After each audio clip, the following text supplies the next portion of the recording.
And joining us now on the Deseret First Credit Union Hotline, our second guest of the day, Aaron Fitt, a writer and contributor for D1Baseball.com. Aaron, welcome to BYU Sports Nation. Hi, guys. How you doing? Fantastic. Good. We especially like the fact that as of Sunday, you had BYU Baseball as a slam dunk for an at-large bid. The Batcats lost to San Diego State last night, but remain atop the West Coast Conference. Is it still the case that BYU Baseball is a slam dunk for an at-large bid? Yeah, I think right now they are. You know, as long as they don't fall on their face these last couple of weeks, I think they're in really good shape. They're sitting there at 31-13 overall. I think going to Loyola Marymount this past weekend and winning that road series kind of put them in charge in the West Coast Conference race, which is, I think, a huge factor in their favor. And the RPI is where it needs to be. So I think all the metrics are lining up pretty well for them. Is there a certain threshold in the RPI that you think an at-large team needs to be above? It kind of varies from conference to conference. Teams in the West tend to get a little more leeway than teams in the Southeast because it's harder to build a really good RPI in the West. But, for a team in the West Coast Conference, typically I think you need to be probably inside the top 40, maybe top 50. You could get a bid. But where they are right now at 32, I think they're sitting pretty. They can keep that RPI in the top 40 and win the regular season title. I really like their chances. If BYU doesn't win the West Coast Conference tournament, do you feel like this is a one-bid league, two-plus bid league?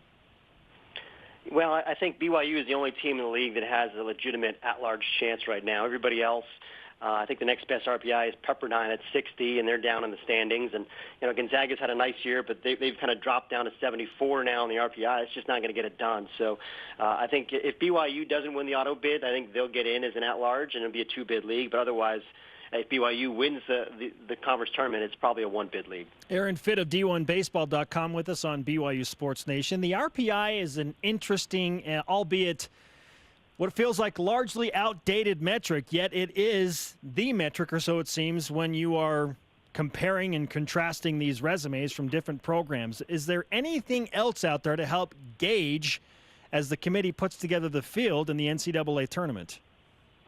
Yeah, I would like to see baseball move away from the RPI, and there hasn't really been any discussion of that. I haven't heard any kind of research about coming up with a new formula like basketball has done.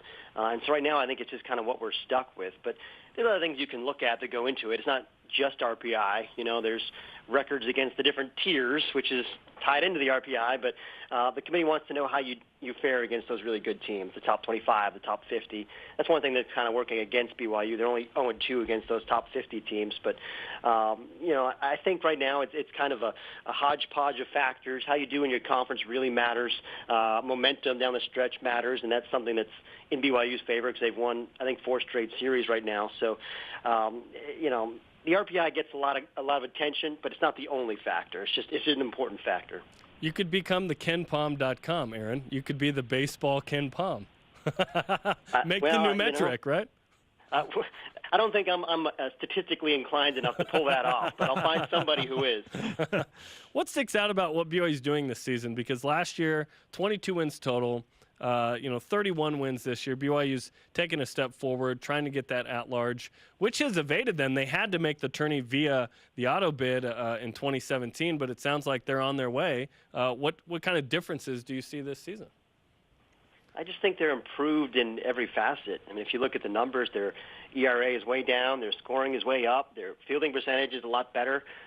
They've just played better in every way, and part of that is getting a year older and getting some important guys back from missions. And, Jackson Clough in particular has been really good at shortstop for them. And, they still have Brock Hale anchoring that lineup and, Keaton Kringlin and Mitch McIntyre. They've got a lot of athletic kind of toolsy guys in that lineup. And I think the rotation has been pretty solid. And you've got strike throwers. You've got some power arms coming out of the bullpen there. Drew Zimmerman's had a great year. And I just think it's a really good balanced club. And they're physical and they're confident. And there's a lot to like about this team.